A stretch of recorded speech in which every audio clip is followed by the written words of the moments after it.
Hi, everyone. Happy Disability Pride Month.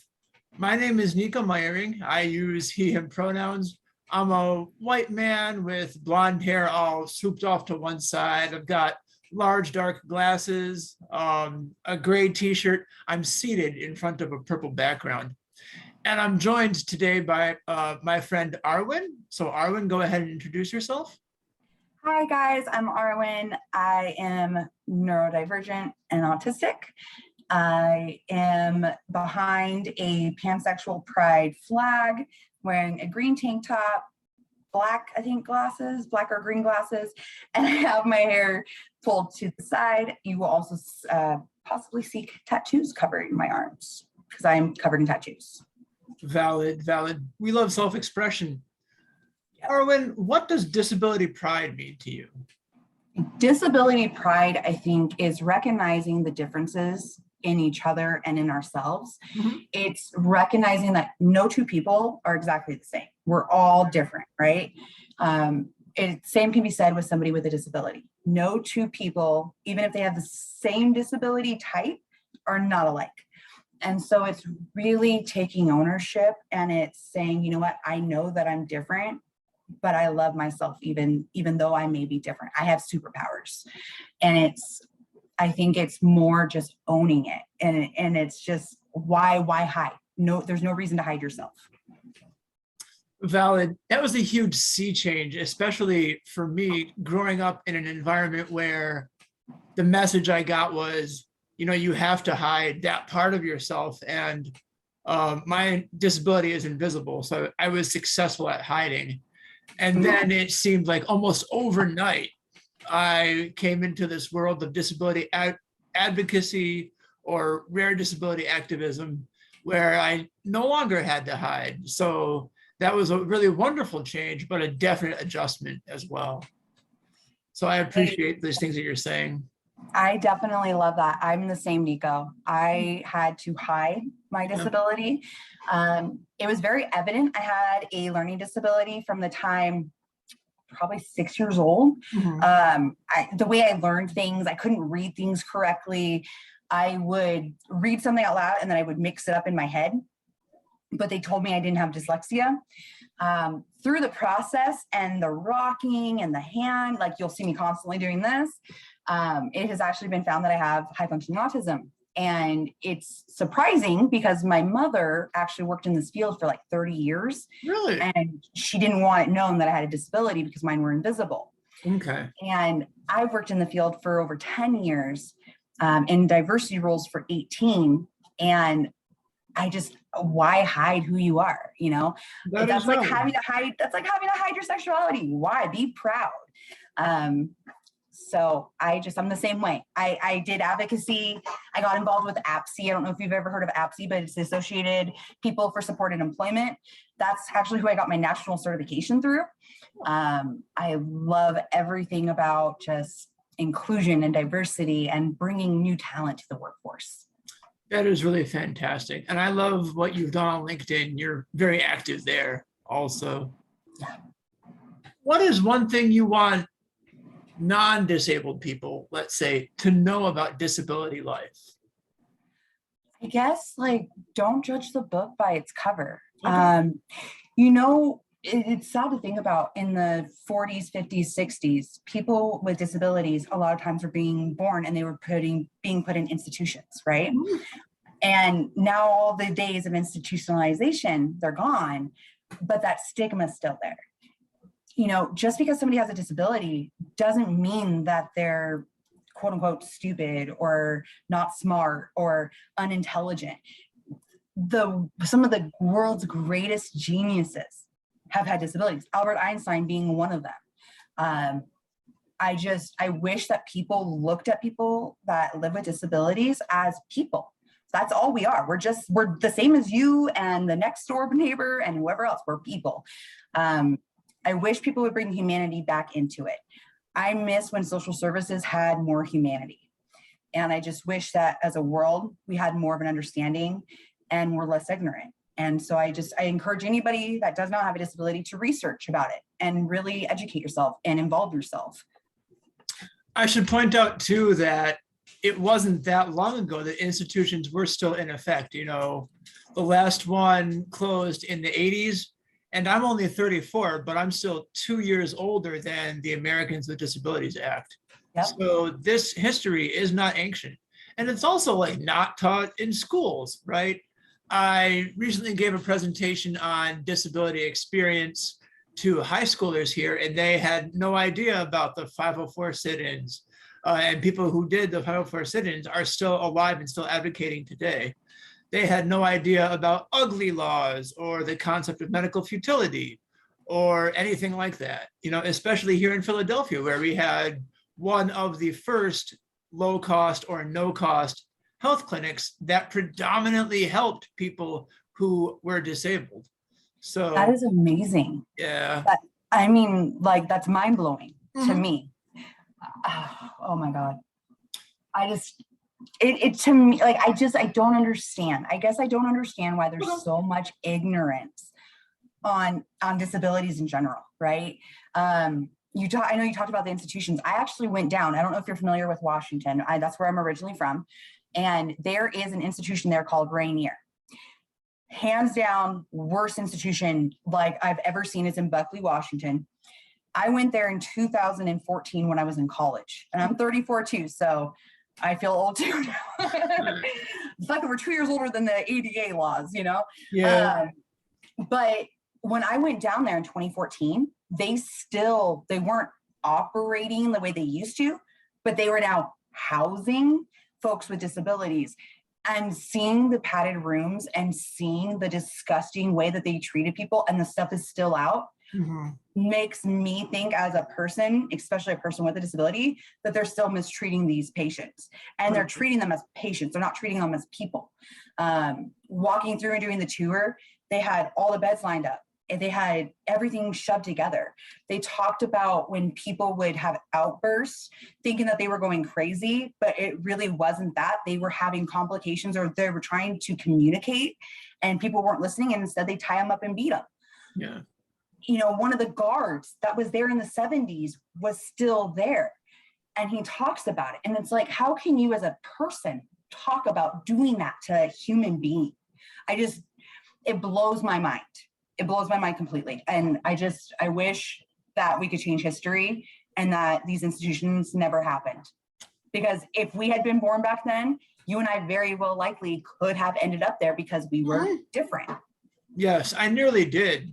So I come from a very rural area of New York. And when I was born with my rare disability, hospital staff gave my parents a choice between like keeping me or putting me somewhere within the state's governance. And I think the term they were given was try again later, which is very dehumanizing.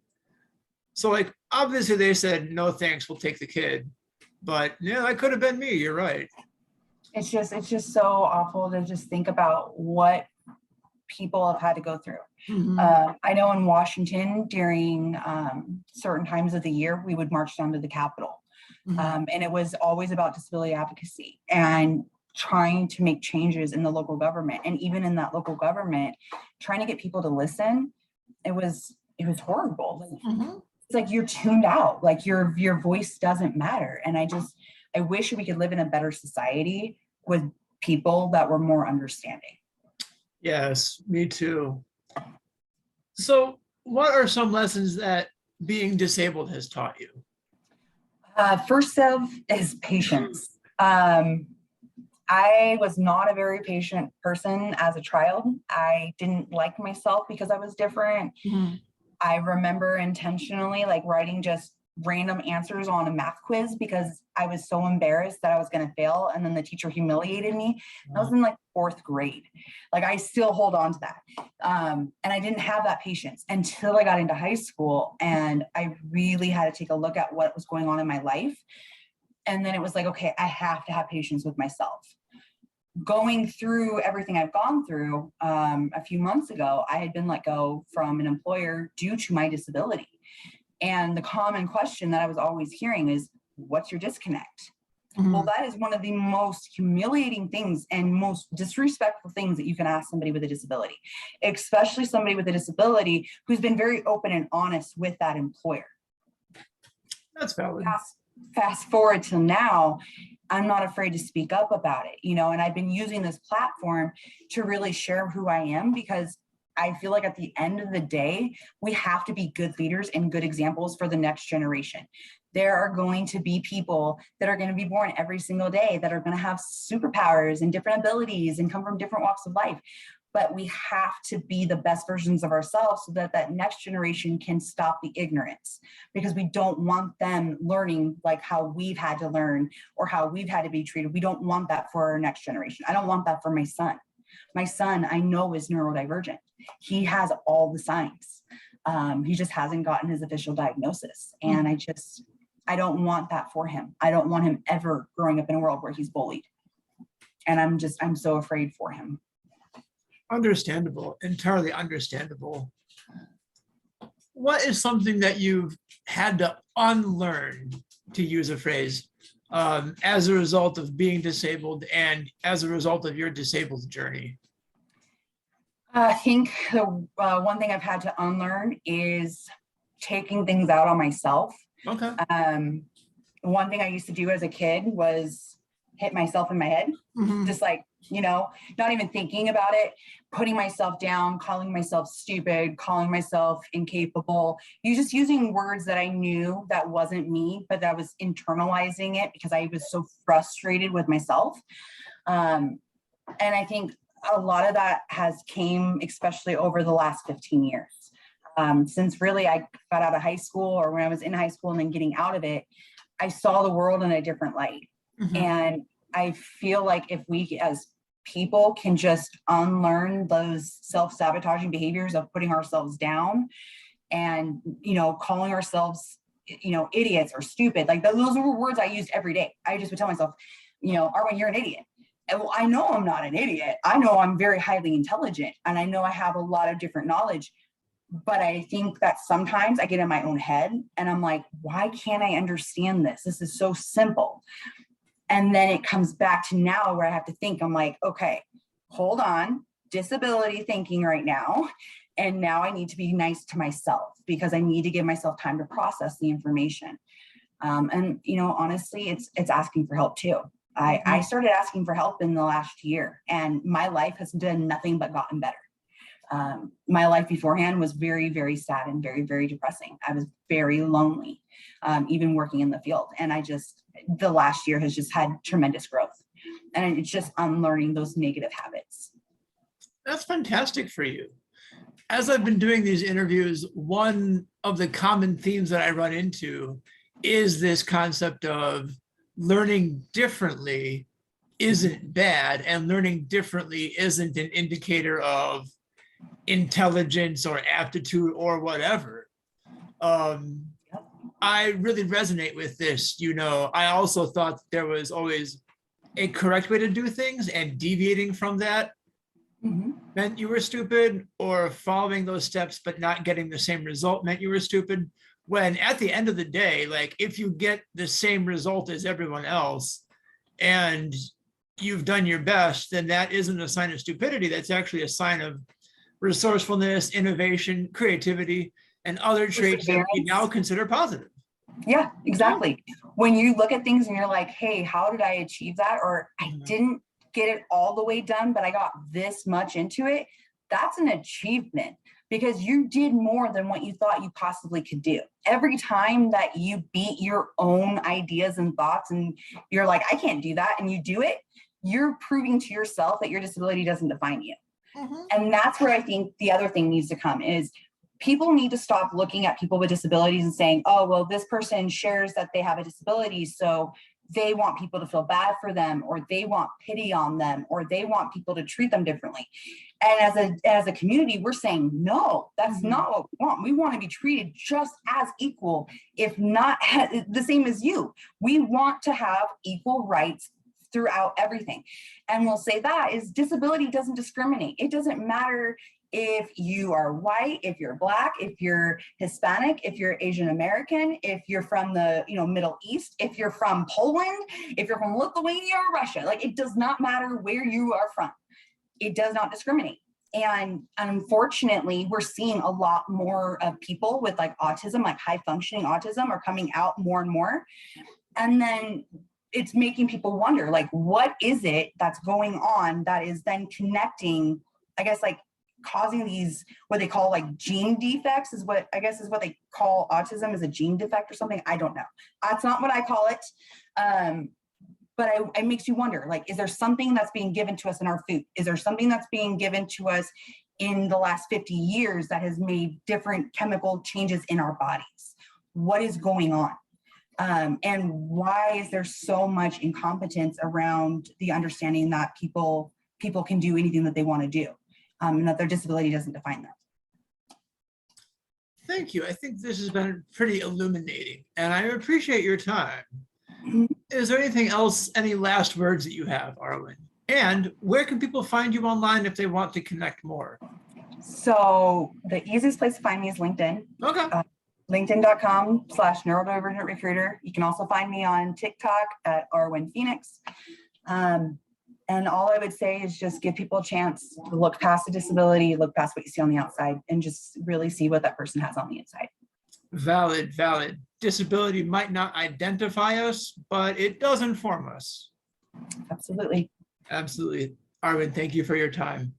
Thanks, Nico. All right, take care.